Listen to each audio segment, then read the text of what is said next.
স্থায়ী হলো না যুদ্ধবিরতি চুক্তির উল্লাস।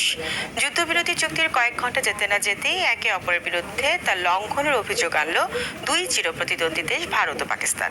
ভারতের পররাষ্ট্র সচিব বিক্রম মিশ্রি পাকিস্তানের বিরুদ্ধে বারবার যুদ্ধবিরতি লঙ্ঘনের অভিযোগ করেছেন।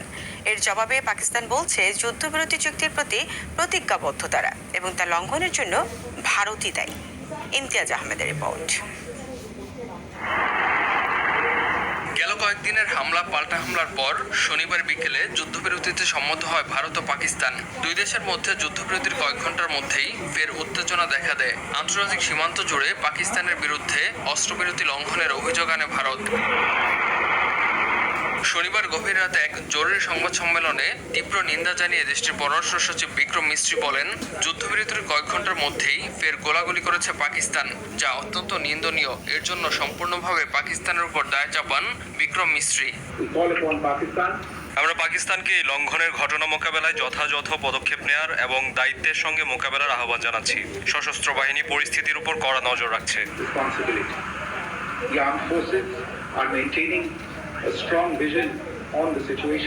যুদ্ধবিরতির কয়েক ঘন্টা পর ভারত নিয়ন্ত্রিত জম্মু কাশ্মীরের শ্রীনগরে বিস্ফোরণের শব্দ শোনা যায়। অঞ্চলটির মুখ্যমন্ত্রী ওমর আবদুল্লাহ সামাজিক মাধ্যম এক্সে দেয়া এক পোস্টে শ্রীনগর জুড়ে বিস্ফোরণের শব্দ শোনার কথা জানান।